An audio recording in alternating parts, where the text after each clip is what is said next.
이 영상에서 소개드릴 기술은 적응형 인공지능 기술입니다. 우리가 지능을 컴퓨터 위에 혹은 소프트웨어로 구현한다고 했을 때 이 지능이라는 요소를 갖추기 위해서는 우리가 흔히 세 가지 기능이 갖춰져 있나 세 가지 요소를 우리가 살펴보게 되는데요.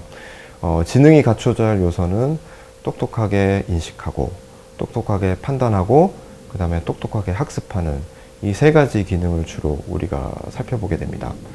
적응형 인공지능 기술은 이 중에서 학습에 관한 부분입니다. 그러니까 새로운 상황이나 새로운 문제에 접했을 때 컴퓨터 소프트웨어가 혹은 로봇가 상황에 맞추어서 능동적으로 잘 적응해서 문제를 풀어나가는 그런 기술에 관한 것이라고 보시면 되겠습니다.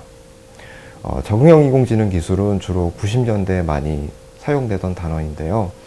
2000년대 들어서는 이 기계학습이라는 단어로 대체되는 추세고요. 방대한 양의 데이터로부터 어떤 숨은 패턴들을 찾아내서 이를 지식화하는 그런 소프트웨어 기술을 우리가 기계학습 기술이라고 부릅니다. 다른 10대 기술들에 비해서 이 적응형 인공지능 기술은 많이 추상적인데요. 그럼에도 불구하고 최근 많은 관심을 끌고 있는 이유는 굉장히 많은 응용 분야에 적용이 될 수 있기 때문인 것 같습니다. 예를 들어서 우리가 무인화 자동차라든지 아니면은 지금도 우리 흔히 접하고 있는 포털 사이트에서 개인화된 뉴스 추천 서비스라든지 아니면은 쇼핑몰에서 구매 이력을 보고 이 사람이 구매할 것 같은, 좋아할 것 같은 상품들을 자동으로 개인화해서 추천하는 추천 시스템이라든지 영화를 추천한다든지 이런 응용 시스템들의 기반이 되고 있는 기술이 바로 기계학습 기술이기 때문입니다. 네, 이 기계학습 기술은 제가 판단하기로는 와해성 기술입니다. 그러니까 기본적으로 추구하는 바가 자동화와 무인화이기 때문에 앞으로 노동시장에 전반에 걸쳐서 큰 변화를 일으킬 것으로 저는 생각을 하고 있습니다.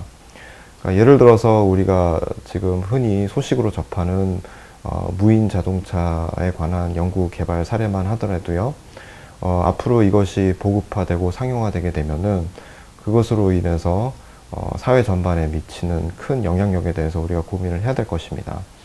그러니까 예를 들어서 우리가 항상 접하는 버스나 택시가 무인 자동차로 대체가 되면서 이로부터 없어지는 일자리들, 그 다음에 노동력의 변화, 노동시장의 변화 이런 것들에 대해서 우리가 생각을 해야 될 거고요.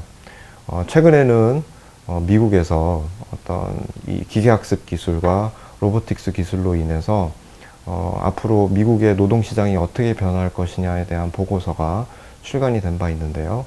이 보고서에 의하면은 미국에 있는 700개 넘는 직종들 중에 한 절반 정도가 앞으로 10년 혹은 20년 후에 이런 기계학습 기술이나 무인화 기술, 그 다음에 로보틱스 기술로 인해서 없어질지도 모르는 멸종 위기의 직업이라고 조사가 된 바도 있습니다. 이 보고서의 내용이 비단 미국에만 한정되는 얘기는 아닐 거고요.